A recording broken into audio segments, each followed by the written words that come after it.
Greetings, Spartans of ceramics. So yesterday,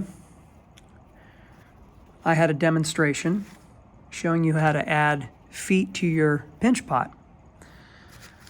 And I realized that that's probably one of those steps that needs to be recorded. And so that's what I'm going to do today. I'm going to show you how to apply the feet to the bottom of your pinch pot. Now you might recall I spoke of proportion and scale, meaning the size of your feet needs to look like it belongs on the clay body. In other words, it can't be too big and it can't be too small. So what you're going to do is you're going to make 4 individual feet, but those feet have to be the same size. Not only do they have to be the same size, but they have to look like they belong to that clay body. And so that's what we're talking about in terms of in proportion, okay? In proportion to the size of that clay body. And that's where scale comes into play. Obviously, that's a subjective notion. So you have to go with what you feel looks good. But I think we know when something looks too big and also if something looks too small. Just do your best. Maybe even do some Google searches. Okay, so I only have time to show you how to apply 1 foot. But if you remember, I talked about how it's important that you give yourself a target to work with. And so since we have 4 feet, we're going to want to make an indication with your needle tool right on your clay body, right on the bottom of that clay body. Okay, so I'm kind of making it in this sort of square configuration. Okay. The feet will take on a square or cube look. All right. And I like to use the surface of a table, or in this case, the bat. And I know by doing this, by tapping down slightly, it's going to give me that nice flat edge. Okay?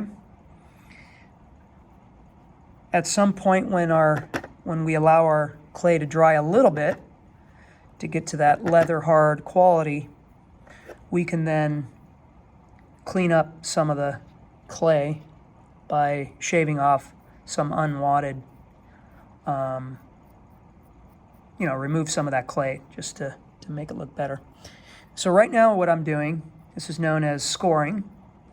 Okay, so you're going to want to do a set of lines, a set of cuts, parallel, and then turn it and do a cross hatch technique. Okay, now you're also going to want to do that on the clay body itself. Okay, and let's see if I can get a zoom there.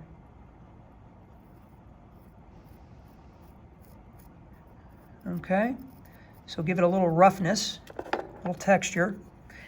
And then what I'm going to do is I'm going to dip my brush. Yeah, let's see if I can move my water in here. So I'm dipping my brush in some water here. Okay, just your standard round brush. Okay, and I'm going to go ahead and wet up that clay. And this is known as slip. And that slip is going to act like glue, okay? And then I just come back and just give it a little bit more, work that slip a little bit more.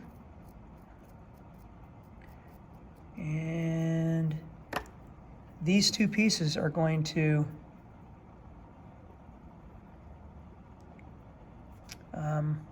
come in contact.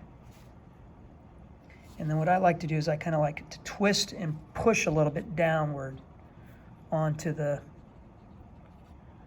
clay form. Okay. Once that's done, you're going to want to take probably your modeling tool and carefully push down right at the base. You got to be really careful with this. Okay. And you want to eliminate that noticeable joint, that little gap that gets created when you join those two pieces. And you can just simply take your brush and smooth it out. Okay? So I hope that helps. Do your best, and just remember to make those feet, all 4 of those feet, before you put them on, because you're going to want to test and make sure they are all the same size. If they're not the same size, it's not gonna do very well standing once it's dry and once it's obviously through the firing stages. Okay, because the goal is to make sure these are level. Okay, guys, good luck.